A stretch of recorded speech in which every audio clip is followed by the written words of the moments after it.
What is good, YouTube? Quinn Wade basketball analysis coming to y'all with the most overrated player to me in the NBA currently. I'm gonna name some guys that's in that conversation to where they're getting a little bit too much credit than what they actually deserve, or they haven't lived up to that hype.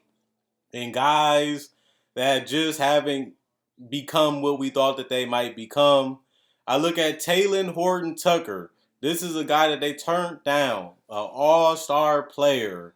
And Kyle Lowry, because they wanted to keep Taylon Horton Tucker. He hasn't performed well in Summer League, hasn't had a great season still to this day. They wanted to keep him. He is a clutch client. He's part of that family, and they wanted to keep him there and really grow his role this season. Now he's injured with a ligament damage. Didn't play great in preseason either. I'm low on him. Not the greatest scorer, not the greatest shooter, not a great floor spacer because he's not a great shooter. Playmaking is decent, but you want a little bit more.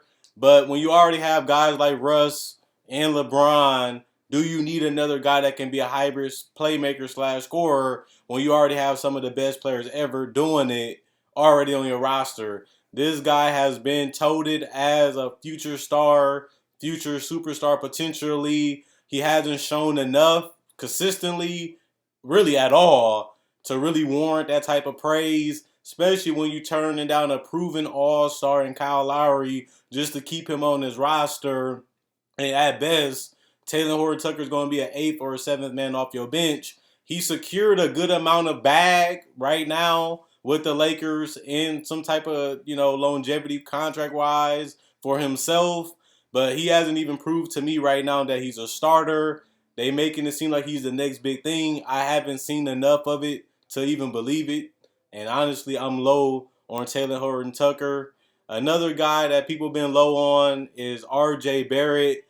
His role will be different this year just because they don't need him to become that star scorer anymore, just because they have guys like Evan Fournier, they have guys like Kemba Walker, Julius Randle turned into a 20 and 10 monster. They have Derrick Rose. So you don't really need RJ Barrett to become that hybrid go-to scorer guy that can carry your offense and play make, because you already have guys that can do that now on this roster that are veterans. And I think that that's important to look at RJ Barrett. Is he overrated because he was looked at as a good star? Yeah, because he may never be an all-star. He may never be a superstar. You can say the same thing about Taylor. That's why I'm putting them in the same conversation, just because they might be starting caliber players at best, but not all-star or superstar. Even though they show signs that they can potentially be that in the past, they haven't been able to put everything together mentally. They haven't been able to put the weapons in the bag that you need offensively. And they also haven't been able to be dependable, consistent offensive forces. And RJ Barrett may never be that, but that's fine. Tyler Hero was a guy that people looked at as a guy that could be very deadly. He hasn't been nothing but a streaky scorer that can score off the dribble a little bit, come off screens and score. They turned down James Harden because they wanted to keep Tyler Hero. And now Tyler Hero is poised to come off their bench and be the hub of their bench. I think that's a good role for him. But if you're coming off the bench, his days of being that potential star is now over. He may be a key role player. He may be a good seventh or eighth man like a Taylor Horton Tucker, where he can come in and give you a big game. He can come in and give you 15, 18, 20 points every couple games. But he's not going to be that all-star, superstar player for the Miami Heat. And it seems like they're cool with that. You already have Bam Adebayo. You already have Kyle Lowry, who was an all-star already and still is as a decent player as we've seen last year for the Raptors. And you have Jimmy Butler, who was just an all-star, well, not all-star, but is an all-NBA and an all-NBA defensive player too. You don't need Tyler Hero to be a superstar. You don't need him to be an all-star. It would have been good if he could have became that. But now it seems like they're cool with him being what he is. They're maximizing what he does best by allowing him to come off the roll and do his thing. Karis Leverk is a guy that a lot of people looked at as a guy that could be something special, and he has really just showed us that he's a star. He's a guy that can get you some buckets, make some things happen. Hasn't been a consistent mid-range scorer, hasn't been a consistent finisher, hasn't been a consistent three-point shooter, but he does know his game. He does know how to get a bucket for you, even though he's not the most efficient guy, even though he's not the greatest player. His best role might be what Brooklyn was going to do with him, and that's probably bringing him off the bench too. This guy can produce. This guy is really a weapon. He's better than the other guys on his team personally to me. But his days of being this guy that could potentially be a star or an all-star caliber player, especially considering the fact that he's always injured, may just be over. And it's not a bad thing. He already got paid. He already has that opportunity right now in Indiana to show us and prove us wrong. But he hasn't been able to put it all together offensively, and he hasn't been really able to push that envelope enough to really be a go-to bucket getter that you can rely on. He can give you some buckets. He can make some things happen, and he is a great veteran right now that is a good key piece to teams looking for a guy that can come give them a spark off the bench and just be a guy that can really influence the offense. He's also not a great defender at this point of his career, but it's not like it matters at this point. He's fine with the player that he is. It's just a team is going to eventually put him where he deserves to be, and I think he'd be fine at that. OG is another guy that people looked at as a potential superstar. He's probably going to be what he is. One of the best perimeter defenders in the league, a guy that can really hit some open threes, a guy that can hit some shots off the dribble every once in a while. But he may not be a Paul George or Jimmy Butler or a Kawhi Leonard. But this team don't necessarily need that. They need guys that play within the system. They need guys that can play well off of each other and just make the simple play. That's what Nick Nurse does. That's what he allows his team to do. And they're not asking anybody really to be a superstar out of Pascal Ciaco. Pascal Siakam is a guy that can get you 20 points. He has done it for multiple seasons. He isn't the greatest player. He's good as a number 3 option, probably on a great team. But that's the whole point of this video. A lot of these guys aren't superstars. They aren't all-stars potentially, but they are good in the right role with the right team around them. You know, even like an Aaron Gordon for the Denver Nuggets, people looked at him as this guy that had this huge upside, this huge ability to be a playmaker, a guy that probably can score off the dribble because he has the athleticism. And he has just embraced just being, I'm a great defender, I'm a great playmaker, I can make an open three, I can make some good decisions, I can get out in transition, use my athletic ability and my speed to just do the smart, simple, easy plays. And he has got paid and he has made a good living in the NBA, just like a lot of these other guys on this list, just by accepting that this is what I am, this is what the team needs me to do, and I'm fine with it. Maybe if somebody goes down or get injured like Karis Leverk, maybe I have to do a little bit more. But I'm fine with that too, just because I'm capable of doing it in spurts. I'm capable in doing it in a couple games, and then I can go back to being what I am and what I bring to the table. At the end of the day, even when you look at a Dwight Powell for the Portland Trail Blazers, he's not a starter to me. He should be more or less coming off the bench too. They need somebody that can really come off and really get them some buckets so they can play CJ and Dame a little bit more. And he's undersized, and he's not a great playmaker or a great defender, and he's already undersized at that 3 position. He's another guy that they're asking him to be something that he's not. They're putting him in positions to where he can produce, but this is not where he's best suited. This is not what's best for him. And he's going to be another guy that's going to eventually rotate back to where he should be. And that's just a nice, solid guy that can get you buckets off the bench. And it's fine. You know, you don't need everybody to be a 25, 30-point scorer. And then again, everybody can't be a 25 and 30-point scorer. And that's something that we're starting to see with a lot of these guys in the league. A lot of people see the potential. A lot of people see the athleticism. A lot of people see what they should and what they could be if they add this, if they add that. Some people never become great shooters. Some people never become elite shooters. Some people never become elite superstar players. That's why you have a number 1. That's why you have a top 3. That's why you have a top 5. That's why you have a top 10, because those guys are the best, are the elite, and the guys that can do the most on the NBA court, but it's not too many of them like that. That's why it's a top 15. That's why it's a lot top 20, because a lot of these guys are great at a couple areas, not great at a lot of other areas, but it's not a big problem because teams need that. Anthony Davis wasn't great as a number one option, but he was great as a second option with LeBron, and they fit perfectly. Same thing with Paul George with the Clippers. Same thing we seen with Steph and Clay. These guys really bring the best out of each other because they fit well and they know their game. They know they will grow and they know what they can do on the court. And they probably could do more. Like we seen Steph go for 32 a game, but they didn't make the playoffs, so it didn't really matter at the end of the day. And a lot of these guys and a lot of these organizations, they get these guys and they see this potential. They see what these guys can be. And most of the time, to be honest, these guys just never live up to it. They just never do.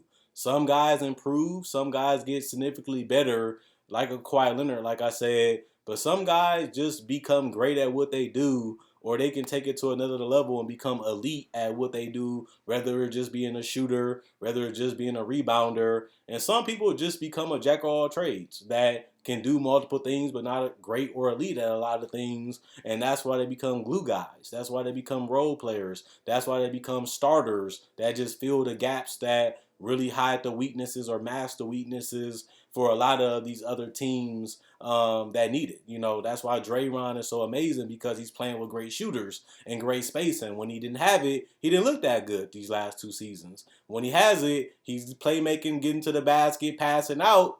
A lot of people look at Draymond as overrated because you give this man $100 million.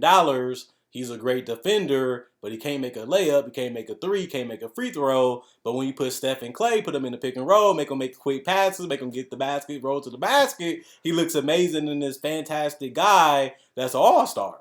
But when you take all that space and all that shooting away, you start to see what he really is. And that's just a camouflage. Draymond Green is the perfect complementary player to what Steve Kerr and the Golden State Warriors are trying to do, especially when they're healthy. But he's not a great, massive player individually. When you put the right talent around him, he's amazing. Same with Sabonis. When you put him in that predicament, he became an all-star. But he's still not that superstar player still to this point, and he may never be. But he's been an all-star. That's a huge accomplishment, and a lot of it had to do with Indiana putting the ball more in his hands, allowing him to do more, and they needed him to do it. And now he has become one of the best bigs in the league, but he also is not at that elite superstar level of an NBA player that you need at this point in his career. So a lot of people will look at him as an overrated player because of that. But he's also excelling in what they need him to do, and with the personnel around him, this is what he has to do. This is what he's become, and he made the best out of it by clicking a couple All-Star games and adding that to his resume. Nobody's seen Sabonis being an All-Star in the league, but he has done it. Nobody's seen Jimmy Butler getting drafted, becoming an All-Star, but his work ethic, his drive, allowed him to exceed expectations and become one of the best players that we have in this league. Some people are more of a sure thing. Some people really grow and improve, but it's rare to see a Kawhi Leonard, to see a Jimmy Butler become superstars, leading teams to championships and finals, and becoming something that we never seen coming. Jimmy Butler was not an offensive player. He was a solid defender. And then he became one of the better players on both ends of the court, and we didn't see it coming. But the work ethic, the drive, and being able to put it together on the court allowed him to be a special player, not only for the Chicago Bulls, but also for Minnesota, helping them make the playoffs, also for the Miami Heat making the finals, and also for the Sixers getting them one basket away from being in their first Eastern Conference Finals. And then you have guys like Ben Simmons, where he know he can't shoot, he know he can't score, but he shows that I can rebound the ball, I can pass the ball, and I can be an elite defender in this league, which is the best perimeter defender in this league. He knows these things, but they're trying to make him become something that he's not. They're trying to make him into something that he's not. And Ben Simmons is saying, no, I'm not doing that because I can't do it. And even if I put in the work, Some people never become great shooters. Some people never become elite shooters. But I'm going to stick at what made me an all-star 3 seasons in a row. And I'm going to improve my defense and become the best perimeter defender in the league, which he has done, becoming runner-up to Defensive Player of the Year 2 seasons in a row. And that flew over everybody's head like they don't care he is improved, which was a lie. But he has become a master at defense. And that's something that he definitely wasn't in high school or college. But that's something that he definitely is now. And you can just look at the all-defensive team, first team that he was able to accumulate the last 2 years. And that's proof that he has improved and grown. So you have to really watch out trying to develop and grow guys into what you think they should be, to what fans want them to be, because you will fail those expectations or they will fail it for you. Then you want them to be traded. Then you want them to be gone because they didn't become what you want them to be or what you envision them to be. And that's something that a lot of fans struggle with, a lot of owners struggle with, because this is them. This is how they play. This is how they develop. This is the work they put in. This is the best that they can be. And they don't want to accept it because they seen it a little higher. They thought they can get a little further. And sometimes, if not every time in the NBA, it just fails to happen. It usually fails to happen. And even when you look at guys that have exceeded their expectations, a lot of those guys, even like a Ben Simmons defensively, a Kawhi Leonard or Jimmy Butler, all those guys have moved on to other teams, which Ben Simmons will too. And they have, are going to have success with other teams. Kawhi Leonard won a title in Toronto. Jimmy Butler led a team to the finals. Paul George makes it to Eastern Conference Finals. DeMar DeRozan led a team to the Eastern Conference Finals. But they all plateaued of, this is how good we are. This is how great we have become. Kawhi Leonard had the highest ceiling out of all of them. But all these guys have improved and have grown into the best versions of themselves so far. And they might not be any better. They might not get significantly better. But that just shows you how hard and how difficult it really is to become a superstar in the NBA. And that's why you very rarely see a lot of people becoming top 5 players, because usually the top 3 and the top 5 is the same every single year outside of injuries. And that's what we have been seeing throughout the NBA history. Usually the best players stay the best players until they get old or injured. And then somebody comes in the draft and eventually replace them because either they retire, get older, injured, or retire. And that's why you become the changing of the guard, which LeBron, the KDs, the Stephs have become. And eventually they're going to have to change the guard to other players too. And some will exceed the expectations. Some we knew will be coming. And some will actually flop and become bust, as we see throughout every single draft in the NBA. This is just my 2 cents on a lot of things going on. This is all proven. This is all written. This is all factual, because just look at the game, how it's been from day one to this point. Let me know what you guys think. Comment, like, subscribe, and share. Quinn Wade Basketball Analysis signing out. And at the end of the day, enjoy our day. Hopefully I'll see you guys tomorrow. Stay blessed.